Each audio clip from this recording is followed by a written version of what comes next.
Chapter 11. The sky bears rarely light when Frances, Johnny, and Fred were roused out of bed. For a moment, Frances didn't know where she was.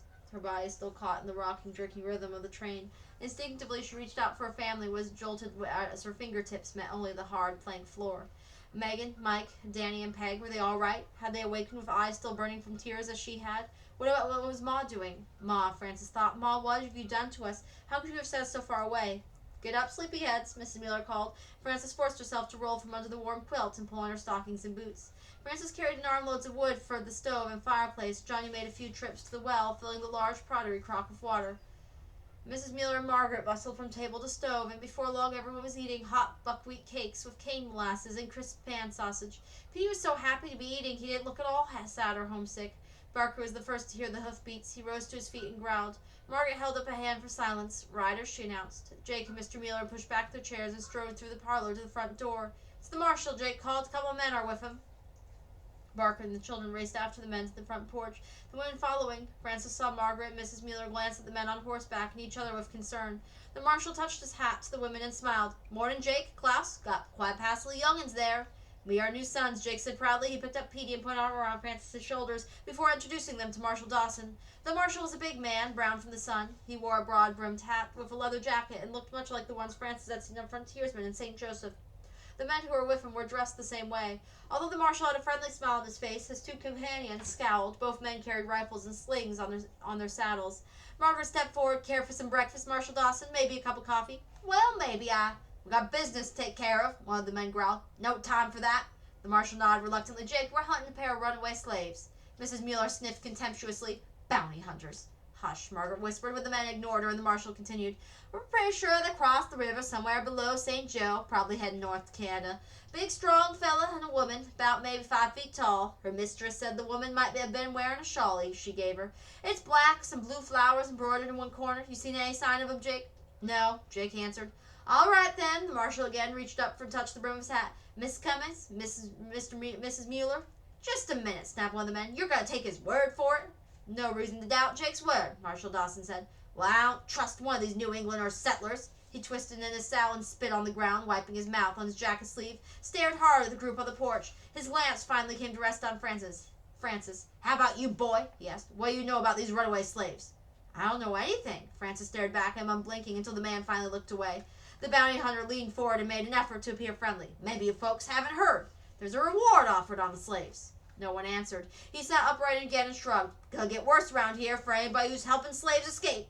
So to prove his point, he pulled his rifle from his sling and held it ready, resting the stock against his right boot. Marshal Dawson pulled on his reins, tugging his horse toward the left. Sorry to have bothered you folks, he said. You understand, law's the law. Seeing that's carried out's my job. The men rode grudgingly with him. As soon as the marshal and the bounty hunters reached the road, Mr. Mueller glanced up at the sky. We've overstayed our welcome. We'll help you with the chores. No need, Jake said. You got a long ride. Better get on your way. Mr. Mueller gripped Jake's hand. I know I'll be seeing you soon, he said. The Muellers' horses were hitched to their wagons and a covered basket of food handed up. The Cummings waved goodbye until the Muellers' wagon reached the road. Jake turned to Frances and Petey. We're a little late in getting the morning chores going, he said. Margaret, I've given thought what you boys can do. Worked out a list that shouldn't be too difficult to handle. I'll ride the horses, Petey offered. Not just yet, Jake smiled, but Margaret will teach you to feed the chickens and gather the eggs. You can help pull weeds in the vegetable garden. Petey jumped up and down with excitement. But right now, Margaret said you can help me clean up the kitchen. Frances offered quickly. I can do that. I've got other chores for you, Jake told her. The cows badly need milking, and then they must be taken out to pasture. And you'll help care for the horses, feed the animals, lend me a hand in the fields. Frances grinned. Milk a cow? She'd love to. The 2 milk cows were bawling by the time Jake and Frances entered the barn. Jake pulled a stool next to her. The brown and white cow was placed a pail under her. Over here, Frankie. Get close where you can watch what I do. Frances sidled up to the cow, who turned her head and stared. The cow was much larger than Frances thought she'd be, and when she opened her mouth and bawled again, Frances jumped back. She won't hurt you, Jake said. He demonstrated Frances what to do, and twin streams of milk shot into the pail. It's easy, he said. Hold your hands like this. Frances took Jake's place on the stool and tried to copy Jake, squeezing hard. But the cow stepped sideways in protest and knocked Frances off the stool. Frances' feet hit the pail, which toppled over. Oh no, Frances cried. Jake laughed and helped Frances to her feet. He set the stool and pail back in place and said, try it again. This time make your hands firm and gentle. Slowly, Frances sat on the stool. She kept a wary eye on the cow. Lean your head back against her, Jake said. Makes it easier for you and old Clover likes it. That's her name, Frances said. Clover.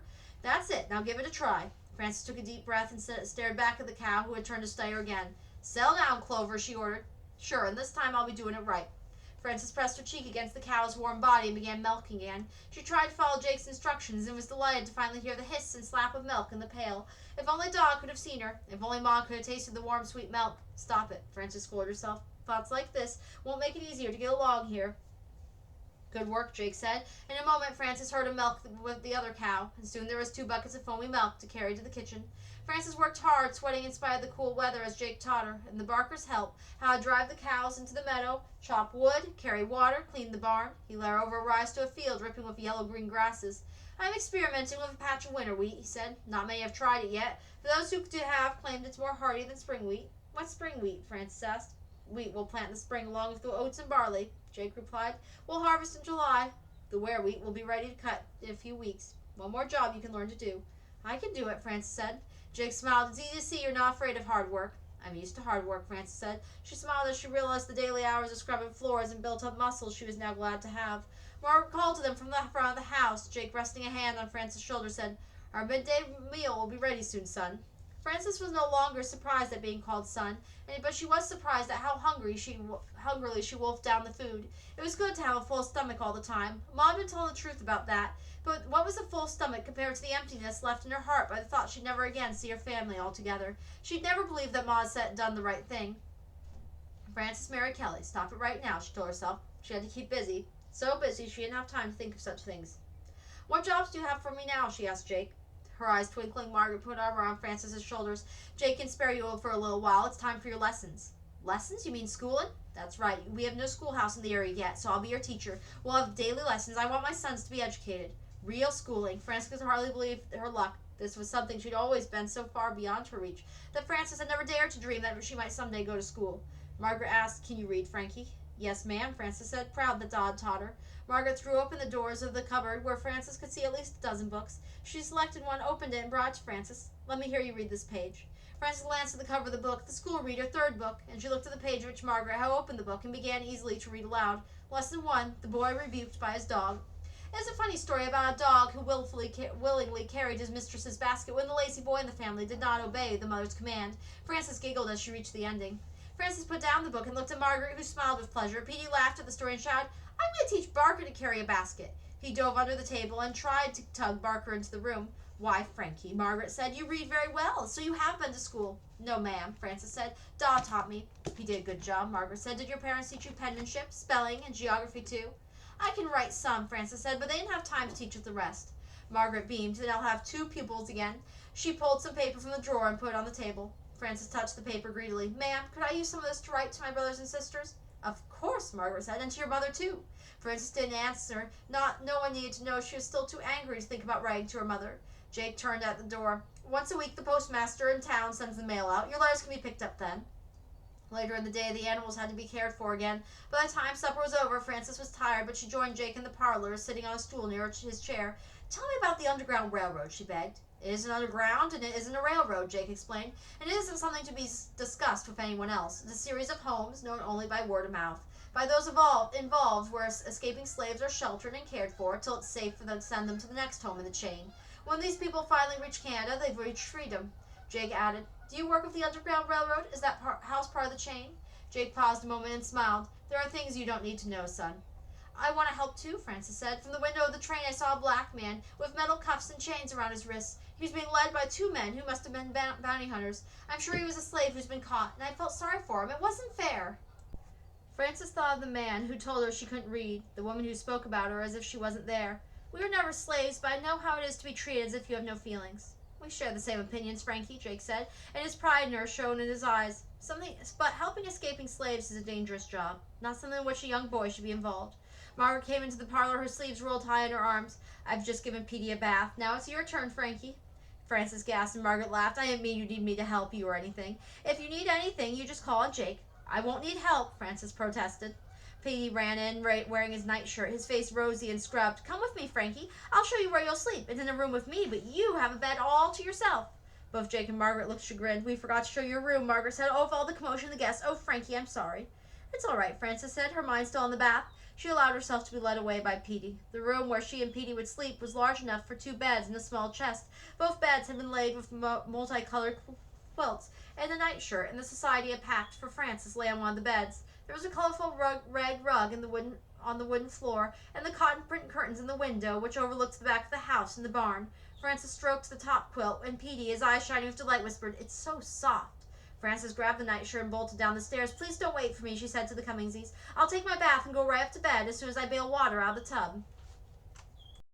"Just throw the water out the back door onto the vegetable garden," Margaret said. "Soapy water drives away the bugs." The steaming kettle was still hanging over the banked fire. Frances added it to the tub in which Petey had already taken his bath, quickly stripped off her clothes and stepped in, scrunching down the warm water with a sigh of delight. Finally, she drained the tub a bucket at a time, mopped up the water she had spilled, and went upstairs and fell into bed exhausted. During the night, Frances was awakened by the low murmur of voices, a door shutting, and the whinny of one of the horses. She crept to the window, careful not to wake Petey. The moonlit yard was empty, the barn door shut. She waited silently, not moving, not breathing. The sounds did not return. Frances quietly opened her bedroom door and slipped into the hall. The other bedroom door stood open, and in the dim light she could see Margaret was asleep, but Jake's side of the bed was empty. "Someone's outside. Jake's with him." Who would arrive in the dark, as silent as the shadows, afraid to be seen or heard?